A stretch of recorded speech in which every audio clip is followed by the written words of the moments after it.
Shalom, shalom, vracha. Bonjour tout le monde, Boker Tov. J'espère que nous nous portons bien et que la lumière divine nous illumine.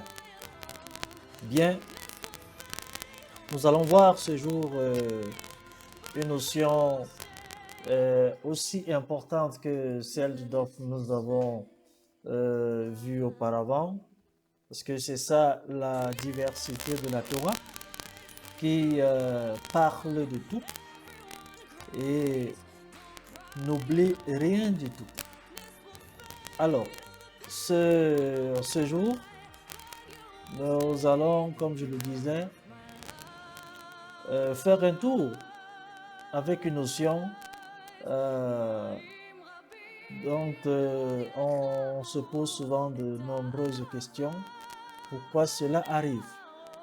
Parce que nous savons que lorsque le Saint béni soit-il nous a créés, c'est pour que nous remplissions une mission. Et à partir du moment où cette mission elle est remplie, alors il ne reste que à rentrer, c'est-à-dire à retourner d'où nous venons. C'est-à-dire, on parle là des âmes et leur mission sur la terre. Ça veut dire quoi? Il nous arrive parfois de perdre des personnes chères et parfois de manière prématurée. On se pose des questions, pourquoi est-ce que ça arrive? Pourquoi est-ce que nous perdons des personnes de manière prématurée et tellement ça nous fait mal, ça fait des pincements et difficilement on s'en remet face à ces douleurs. Donc, ça, nous appelons ça généralement la mort prématurée. Ça, c'est ce que l'homme, lui, peut donner comme nom. La mort prématurée. Pourquoi est-ce que la mort prématurée? Parce que on imagine que la personne n'a pas suffisamment vécu. La personne n'a pas suffisamment connu soit le bonheur, la joie et tout le reste, tout ce qu'on peut imaginer dans la vie d'un homme. Et on se rend compte que du jour au lendemain, la personne n'est plus avec nous. Tellement ça fait mal, comme je le disais, on a du mal à se remettre. Alors, on va donc se rendre compte que la mort prématurée, pour nous, reste un mystère qui est parfois difficile à élucider. Mais à côté de ça, on va se rendre qu'au fur et à mesure, on va développer cette notion que la mort prématurée n'est pas seulement un mystère, mais c'est également une révélation. C'est-à-dire c'est une sagesse. Il y a une sagesse qui est cachée derrière et en même temps une réparation. Alors, c'est pour ça que la question, n'est-ce pas, traverse toutes les générations. Toutes les générations s'interrogent. Tous les peuples s'interrogent. Toutes les familles s'interrogent. Et de manière personnelle, on s'interroge également. C'est quoi la mort prématurée? Pourquoi? Et c'est vrai, comme je le dis, qu'il existe, il n'y a pas de douleur. Il n'existe pas de douleur plus lourde que la perte d'une vie écourtée. C'est-à-dire un enfant, un jeune adulte, un parent parti avant l'heure, d'après nous. Et on va voir que depuis les temps bibliques, Israël et nous les Bantous israélites s'interrogent. Pourquoi certains partent-ils trop tôt? C'est ça la question. Pourquoi? Les gens partent trop tôt, à peine arrivés, et puis le voilà parti. Eh bien, la Torah ne nie pas effectivement cette question. Elle encadre et lui donne une place dans une vision beaucoup plus large de l'existence. Et d'ailleurs, s'il faut emprunter cet enseignement ancestral bantou qui dit le Créateur ne coupe pas un arbre sans savoir ce qu'il en fait de son bois. Ça, c'est la sagesse africaine, la sagesse bantou. C'est-à-dire le Créateur ne coupe pas un arbre sans savoir ce qu'il en fait de son bois. Et cela va nous ça va rejoindre, n'est-ce pas, la parole du prophète Isaïe qui dit « Mes pensées ne sont pas vos pensées ». Isaïe, je crois, 55, Isaïe 55, verset 8. « Mes pensées ne sont pas vos pensées, elles ne sont pas les vôtres. » C'est-à-dire, je pense ce que je veux, c'est Hachem lui-même. Il fait ce qu'il veut de son monde. Alors, cet enseignement, n'est-ce pas, explore les dimensions visibles et invisibles de la mort prématurée. Et on va donc dire que la mort prématurée appartient au décret caché de la providence. Et je pense que le Talmud Moued Katan, le 28a, il dit il y a des choses que seul le maître du monde connaît. Et quelles sont ces choses-là dont le maître du monde seul connaît?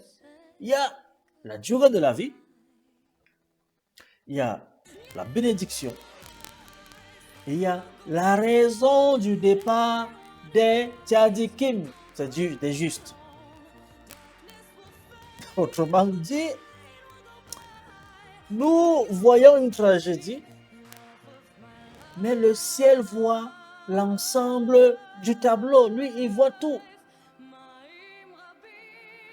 Nous, on se concentre simplement sur ce qu'on voit. C'est-à-dire, la tragédie autant pour moi, le mal est arrivé, le malheur est arrivé, mais le ciel voit l'ensemble, il voit tout. Le ciel a tout planifié. Ça ne dépend pas de nous. Quel est donc, à partir de ce moment, quel est le secret? Le secret qui est caché derrière cette notion, la mort prématurée. Eh bien, le Zohar explique que certaines décisions se prennent dans les chambres célestes du roi. Ou même parce que dans cette chambre, ou alors ces chambres célestes du roi, même les anges ne peuvent entrer. Il n'y a qu'un sauf, lui seul. Il n'y a que lui, le maître de l'univers. C'est lui qui prend ses décisions. Ça veut donc dire en quelque sorte pourquoi une mort prématurée fait partie de ces décisions qui dépassent l'entendement. Ah oui, la mort prématurée, bien évidemment, lorsqu'on dit que c'est une décision qui dépasse l'entendement. Et ça se dit, ça se voit et ça se vérifie, puisque nous-mêmes, nous ne parvenons pas à comprendre pourquoi est-ce que telle est partie si tôt. Et donc, c'est donc évident qu'on ne parvienne pas à expliquer le secret qui est derrière. La Torah elle nous enseigne que le monde n'est pas construit selon la logique humaine. Non. Si la Torah était construite d'après la logique humaine, nous serions maîtres de tout, en tout et pour tout. Donc, ce n'est pas dans notre logique, elle n'est pas construite, la Torah, ou alors le monde n'est pas construit selon notre logique, mais selon une logique divine. C'est Hachem, rappelons-nous cela, qui a pensé, qui a conçu le plan de la création. Il a mis en œuvre tous les éléments que nous voyons aujourd'hui et que nous étudions également, continuons à étudier. Et je vais revenir également sur cette autre sagesse bantou qui dit l'œil ne voit pas toutes les pistes du Créateur. Adieu. Par contre, nous savons que lui, il voit tout, mais pas nous, pas notre œil. On ne voit rien. Parfois, c'est l'illusion. Et le Ben Ishai, n'est-ce pas, et le Arizal, d'après eux, ils disent que certaines âmes sont dites Nezamot Sefurot, c'est-à-dire des âmes pures. Et ces âmes pures ont pour mission, ça ont pour tâche d'accomplir des missions courtes. C'est-à-dire, elles ne sont pas là pour durer. Elles viennent remplir des missions courtes et puis s'en aller. Voilà ce que le Harizal ou alors le Ben Ishai y pense. Pourquoi? On va voir un exemple. Ces âmes viennent, par exemple, donner une lumière à une famille. C'est-à-dire, elles viennent, elles vous transmettent une lumière et puis s'en aller. Elles viennent déposer quelque chose et puis partir. Il y en a certaines qui viennent pour réparer une partie du monde et puis partir. Et tellement ça nous fait du mal. Mais comment? Pourtant, une si grande belle âme, avec tout ce qu'elle a fait, pourquoi partir maintenant? Non. Son travail s'est achevé, sa mission s'est achevée. Il y a également des âmes qui viennent pour corriger un fragment d'une vie précédente. C'est-à-dire, je n'ai pas terminé ma mission dans ma vie précédente. Et puis je reviens, et il se trouve que c'est la seule chose à faire. C'est la seule chose à faire. Et dès que j'ai accompli cela, je n'ai plus rien d'autre à faire ici. Je n'ai plus rien à faire. Ça veut dire quoi? Les âmes, elles viennent pour laisser, donner une lumière à une famille. Les âmes viennent réparer une partie du monde. Les âmes viennent corriger un fragment de vie précédent. Parle des bonnes âmes. Parle des âmes de Tadikim. N'oublions pas cela. Alors, et puis dès que la mission est accomplie, elle repart. Elle n'a plus rien d'autre à faire ici. Elle repart. Et il faut comprendre qu'à partir de ce moment, ce n'est pas un échec. Oui, parce que parfois il nous arrive de dire, mais il avait plein de vie, il avait plein d'énergie. On le dit surtout lorsqu'on perd des personnes entre guillemets, importante, on s'est dit, mais non, il était plein de vie, plein d'énergie, plein de projets, plein d'avenir. Les maîtres nous disent que ce n'est pas un échec, mais plutôt un accomplissement trop grand pour rester longtemps dans un corps. Voilà ce que les maîtres nous disent. Il ne faut pas se leurrer autant. C'est pour ça que dans la vision divine, la réussite ne se mesure pas en années. Que non, il faut absolument faire 100 ans, 60 ans, 80 ans pour voir effectivement que ce que nous avons fait a impacté la vie ou alors une génération. La vision divine, c'est pas ça. Ne regarde pas ça. On n'a pas besoin de faire plus d'années pour pouvoir impacter dans notre vie. Non. Parce que l'impact ici est premièrement spirituel. L'impact est spirituel. Ça, il faut qu'on le sache. Et certains accomplissent en peu de temps ce que d'autres ne réalisent pas en 100 ans. C'est-à-dire, il est arrivé là,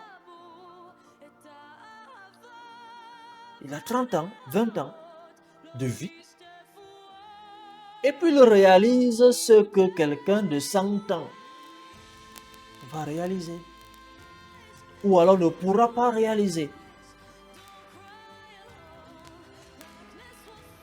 Voilà le contraste.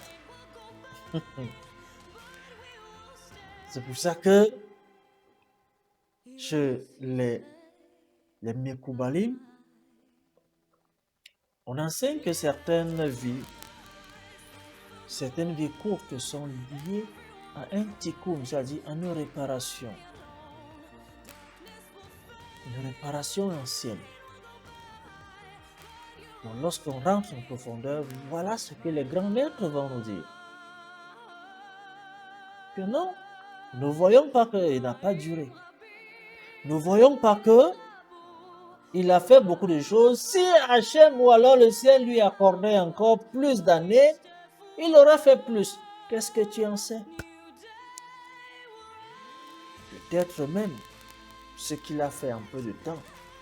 Si on lui donnait un surplus de 5 ans, il allait plutôt gâter. Il va plutôt gâter. Et ce sera la catastrophe. Pourtant, il a suffi simplement de venir faire son travail et puis rentrer. La réparer.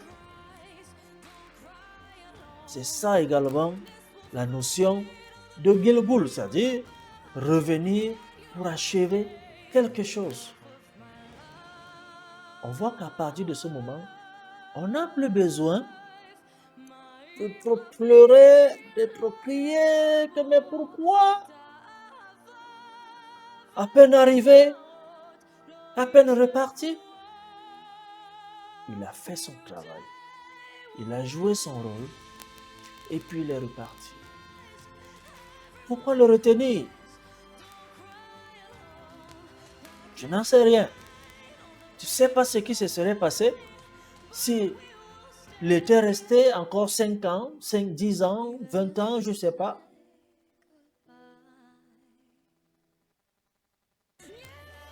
Parce que, en ce qui concerne la notion de Gilgul, ou alors l'âme qui revient pour achever quelque chose, on dirait que les raisons pour lesquelles les âmes reviennent bien qu'on ait évoqué cela, il y a la restitution d'un bien. L'âme peut revenir pour restituer un bien. L'âme peut revenir pour vivre une épreuve précise. L'âme peut revenir pour réparer une faute non résolue, c'est-à-dire auparavant. Une âme peut revenir pour achever une mitzvah interrompue.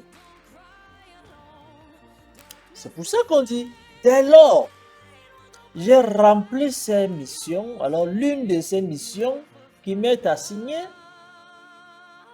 je n'ai plus rien à faire ici. Je dois repartir. Parce qu'en restant ce bonus-là, nous savons ce que ça peut créer. Mais l'homme, lui, puisqu'il n'a pas l'œil de Ensof, on se contente tout simplement de ce qu'on voit, de ce qu'on ressent, de ce qu'on vit. Non, on reste encore, il aurait encore resté avec nous. Pourquoi faire? C'est-à-dire que pourquoi faire? Il reste pourquoi faire? Sa mission est terminée. Il a achevé sa mission. Il doit rentrer. Et à partir de ce moment, lorsqu'on voit ces missions que nous venons de citer, dès lors, cela est fait, on comprend simplement que la vie est courte car la mission, elle est ponctuelle. Donc, il vient remplir une mission et puis repartir. C'est de ça qu'il s'agit. Et parfois, la mort prématurée agit comme un réveil spirituel pour la famille, pour toute la communauté. C'est-à-dire, on vient de perdre quelqu'un qui était, entre guillemets, un modèle, un exemple. Ça réveille en cette famille quelque chose de positif. Et même dans la communauté, ça suscite des réflexions. Que, mais pourquoi lui et pas moi? Suis-je plus méritant pour rester en vie que lui qui est parti? Voilà donc un réveil spirituel et ça nous amène à une réflexion positive. C'est-à-dire, si j'étais quelqu'un de pas correct, je dois m'arranger. Je dois tout faire pour corriger, que ce soit mes midotes, que ce soit ma manière de vivre. Est-ce que je me comportais mal? Il faut corriger ça. Parce que cette mort prématurée m'a interpellé. C'est pour ça que même certaines âmes, il y a certaines âmes qui se sacrifient pour sauver plusieurs. Mais je ne rentre pas dans l'autre notion où on dit quelqu'un est mort pour nous. Je ne peux rien dire. Je n'en suis même pas dit de dire cela ou alors d'approuver ou bien de... Mais bon, le Talmud quand même va nous affirmer cela, que la mort, il y a les justes qui partent prématurément pour protéger des générations.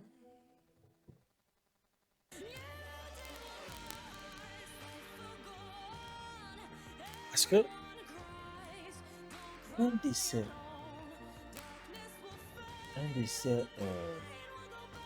prématuré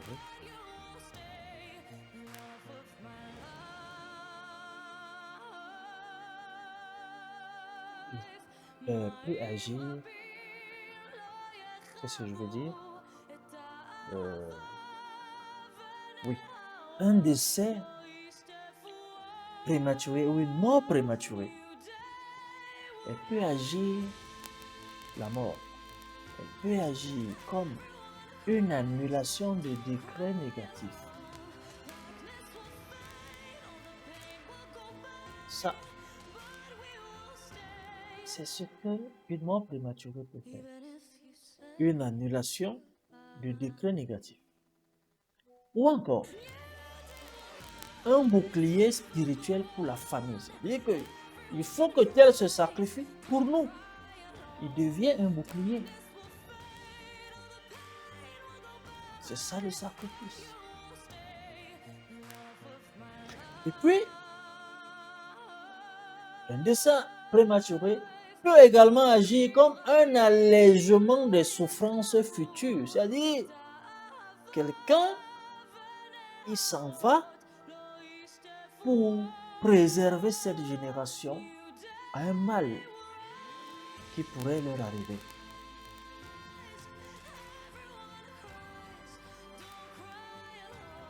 Voilà ce que la mort prématurée peut faire. Vous voyez, au lieu de réfléchir que mais pourquoi lui, pourquoi partir si tôt, on est loin d'imaginer que le bonhomme est en train de se sacrifier pour nous. Il se sacrifie pour notre famille. Il se sacrifie pour nos souffrances.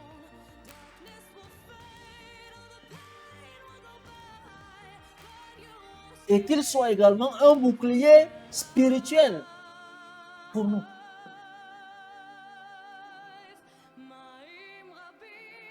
C'est pour ça que les Bantous savent que les morts ne sont jamais morts. Un Bantou sait que, un Bantou israélite sait que un mort n'est jamais mort. Parce que les âmes élevées deviennent des vigiles invisibles qui veillent sur les vivants. Mais lorsque nous allons prier pour, c'est-à-dire on va faire la prière et on appelle le mérite d'Abraham Avinu, le mérite de Jacob, le mérite de Joseph, de Moshe, de Rachel et Léa. Ne sont-ils pas morts? On oublie que même dans nos coutumes, dans nos cultures, dans nos traditions bantou israélites, nous avons également des avôtres qui ont des mérites.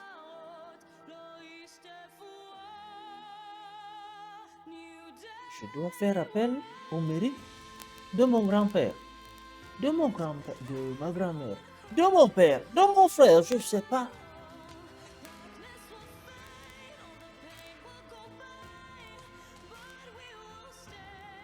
C'est ça la sagesse bantou israélite.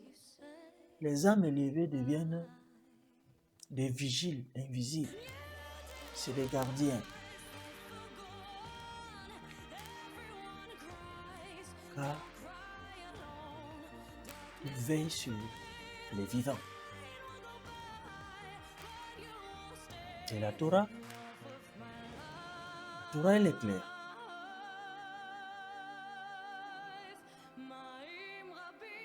La mort n'est pas la fin. C'est que la Torah le dit. La mort n'est pas la fin, mais ce n'est qu'une transition.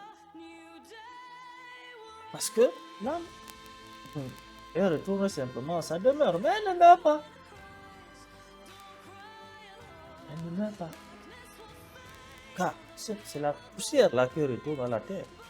Quand l'esprit retourne à Dieu et retourne à Hachem.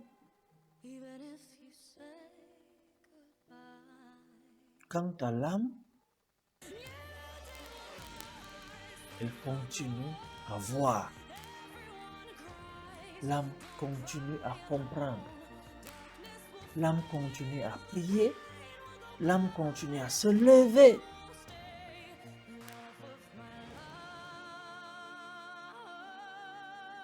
C'est pour ça que l'enfant ou le jeune décédé reste présent. Pourquoi? l'âme continue à faire le travail. Le texte affirme d'ailleurs que les âmes des enfants sont très proches du trône divin. Elles sont très proches du trône divin. Elles voient ce qui se passe dans le monde et continuent d'influencer, n'est-ce pas, leurs proches.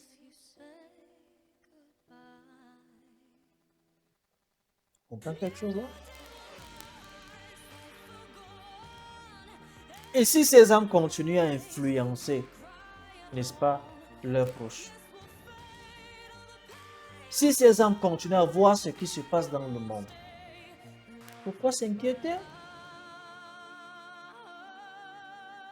Pourquoi ne pas parvenir à comprendre qu'en réalité, il fallait qu'ils partent pour notre bien,